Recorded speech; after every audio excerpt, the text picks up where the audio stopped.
अगर आप इस चैनल पर नए हैं तो चैनल को सब्सक्राइब करें और न्यू नोटिफिकेशंस के लिए बेल आइकन को प्रेस करें। और हाँ, वीडियो को लाइक करना ना भूलें।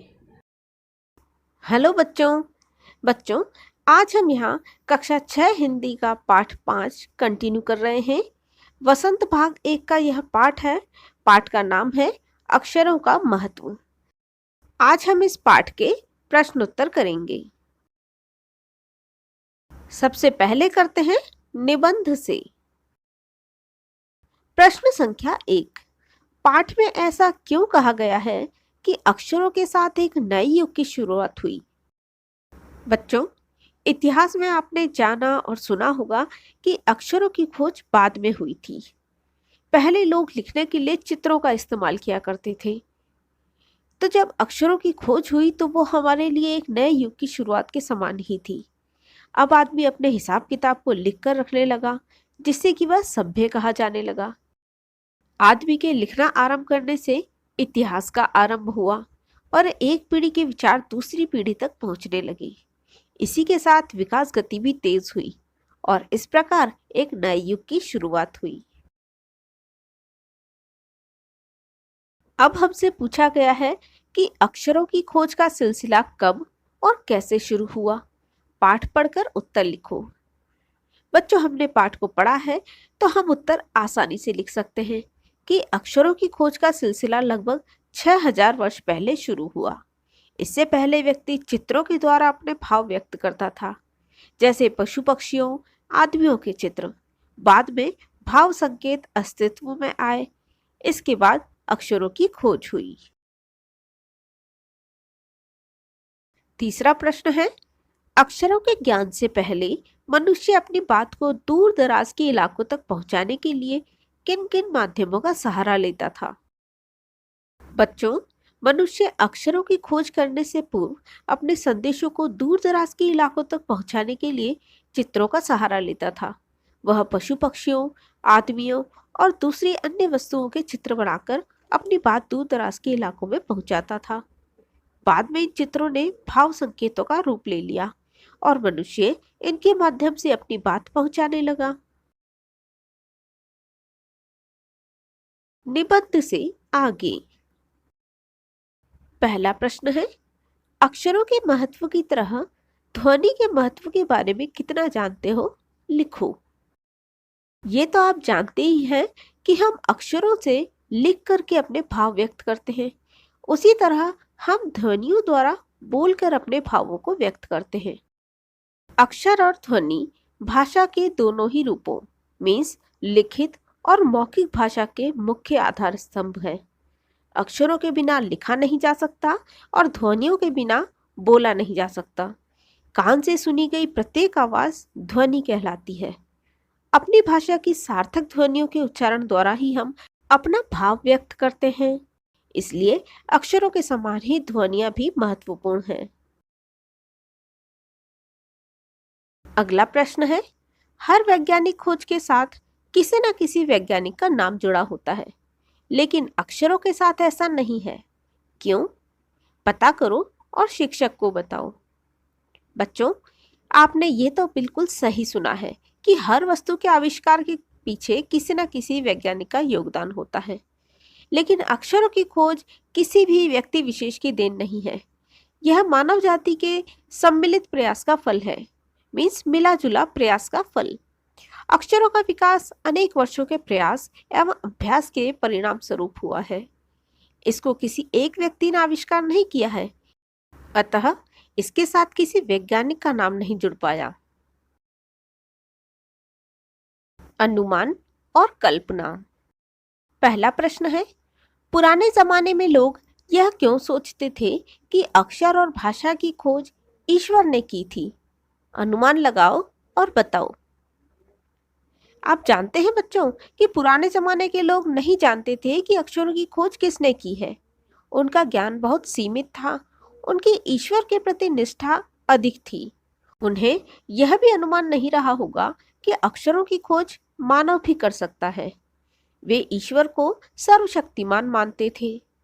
पुराने जमाने के लोगों का विचार रहा होगा कि मानव इतना ज्ञानवान नहीं हो सकता कि वह अक्षरों की खोज कर सकता है, इसलिए वे सोचते होंगे कि अक्षरों की खोज ईश्वर ने ही की थी।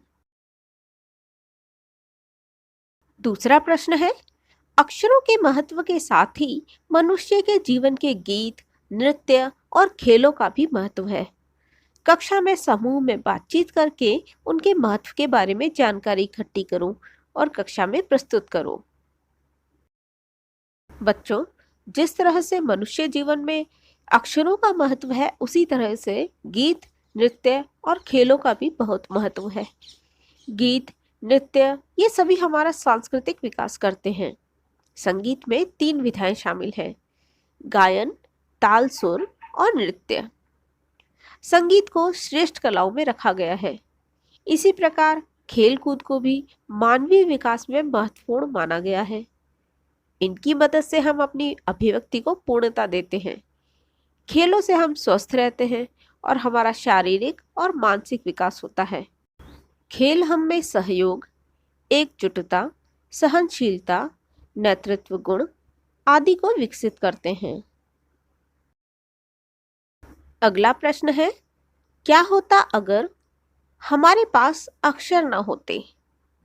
बच्चों, अगर हमें अक्षरों का ज्ञान न होता तो हम आज हजारों वर्ष पहले वाली दुनिया में भटकते, भावों, विचारों को लिखकर व्यक्त न कर पाते।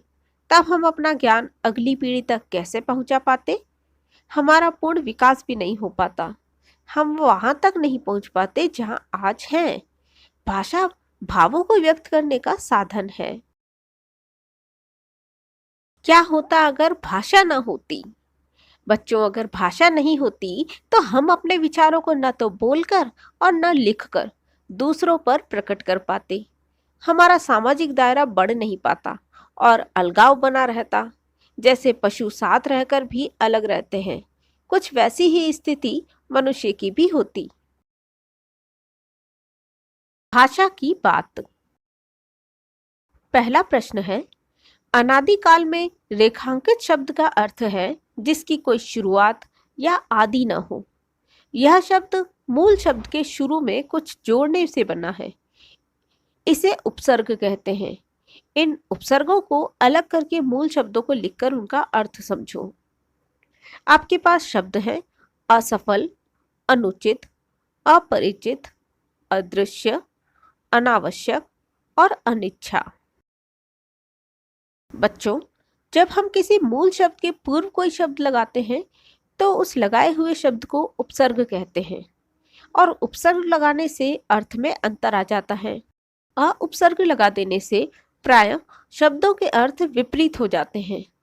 जैसे कि असफल का विलोम हुआ सफल। यहाँ सफल मूल शब्द है और उपसर्ग। इसी प्रकार से अनुचित का विलोम है उचित। यहाँ मूल शब्द है उचित, उपसर्ग लगाया अन और शब्द बन गया अनुचित। अपरिचित का विलोम शब्द है परिचित। मूल शब्द है परिचित, उपसर्ग लगा देने से ये बना अपरिचित। अदृश्य, इसका विलोम है दृश्य। मूल शब्द है दृश्य और उपसर्ग है अ। अनावश्यक का विलोम है आवश्यक। आवश्यक मूल शब्द है, इसके अन उपसर्ग लगा और बन गया अनावश्यक। इसी प्रकार से इच्छा के उपसर्ग लगाया अन और बन गया इच्छा का विलोम शब्द अनिच्छा। अगला प्रश्न है, वैसे तो संख्याएं संज्ञा होती हैं, पर कभी कभी ये विशेषण का काम भी करती हैं। जैसे नीचे लिखे वाक्य में, हमारी धरती लगभग 5 अरब साल पुरानी है। कोई 10,000 साल पहले आदमी ने गांवों को बसाना शुरू किया। इन दोनों ही वाक्यों में रेखांकित अंश साल संज्ञा के बारे में विशेष जानकारी दे रहे हैं, इसलिए संख्यावाचक विशेषण है।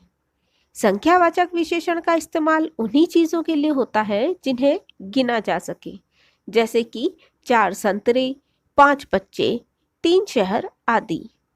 पर यदि किसी चीज को गिना ना जा सके तो उसके साथ संख्या वाले शब्दों के अलावा मापतोल आदि के शब्दों का इस्तेमाल किया जाता है।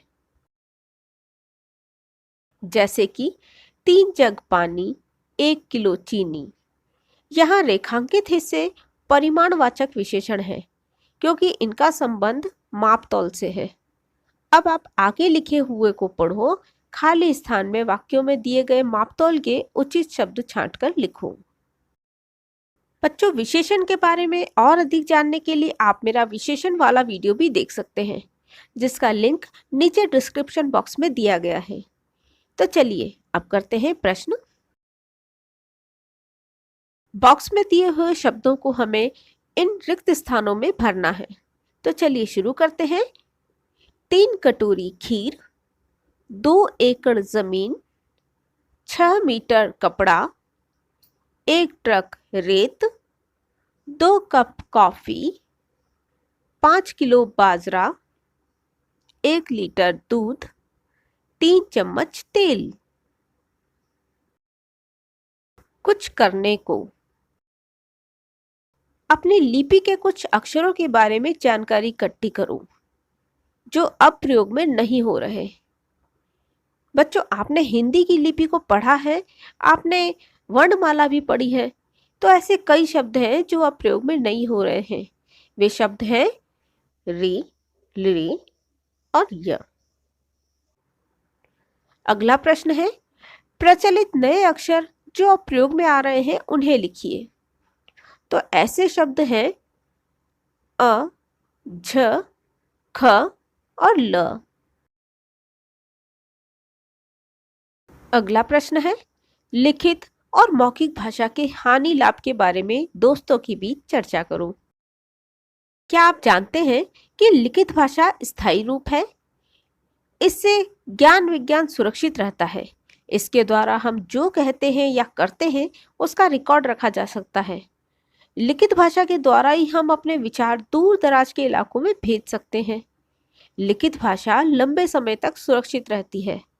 इसके माध्यम से इतिहास का पता चलता है। इसी भाषा के चलते ज्ञान का अथाह भंडार संचित और प्रसारित होता है।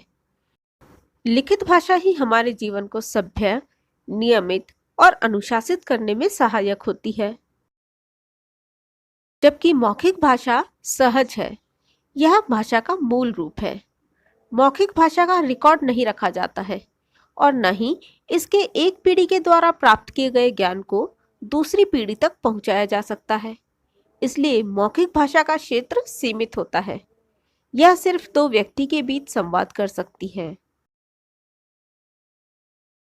अगला प्रश्न है, अक्षर ध्वनियों मतलब स्वरों और व्यंजनों के प्रतीक होते हैं। उदाहरण के लिए हिंदी, उर्दू और बांग्ला आदि शब्दों में प्रत्येक अक्षर के लिए उसकी ध्वनि निर्धारित है। कुछ चित्रों से भी संकेत व्यक्त होते हैं। नीचे कुछ चित्र दिए गए हैं, उनसे क्या संकेत व्यक्त होते हैं बताओ। बच्चों, आप जानते हैं ये चारों ही चित्र यातायात के नियमों से संबंधित संकेत चित्र हैं। चलिए इनके बारे में और जानते हैं। पहला चित्र आपको आगे स्कूल होने का संकेत दे रहा है, जबकि दूसरे चित्र में वृत्त के बाईं ओर जाने का संकेत है। इसी तरह से तीसरा चित्र सड़क के दाईं ओर घूम रहा है, जो बता रहा है कि सड़क दाईं ओर घूम रही है। और चौथा चित्र सड़क के बाईं ओर घूमने का निशान है। अब बारी है कुछ बहुविकल्पी प्रश्नोत्तर की। पहला प्रश्न है, अक्षरों की खोज का सिलसिला लगभग कब शुरू हुआ? आपके ऑप्शंस हैं 1000 साल पहले, 10,000 साल पहले, 6000 साल पहले या 2000 साल पहले। सही उत्तर है 6000 साल पहले। अगला प्रश्न है, धरती कितने साल पुरानी है? ऑप्शंस हैं 4 अरब साल, 5 अरब साल, 3 अरब साल या 6000 साल। बच्चों, पृथ्वी है 5 अरब साल पुरानी, मतलब हमारा दूसरा आंसर सही है। अगला प्रश्न है, गांवों का विकास कितने वर्ष पूर्व हुआ? ऑप्शंस हैं 8000, 12000, 6000 या 10,000। सही उत्तर है 10,000। अगला प्रश्न है, अक्षर ज्ञान से पहले मनुष्य किस प्रकार संदेश भेजता था? आपके ऑप्शंस हैं आवाज रिकॉर्ड करके, चिल्लाकर, चित्रों के माध्यम से या घंटी बजाकर। बच्चों सही उत्तर है चित्रों के माध्यम से। अगला प्रश्न है, स्थायी भाषा कौन सी है? ऑप्शंस हैं मौखिक, लिखित, सांकेतिक या इनमें से कोई नहीं। बच्चों स्थायी भाषा है लिखित, क्योंकि हम उसे सहेज कर रख सकते हैं। तो हमारा सही ऑप्शन है ऑप्शन नंबर 2।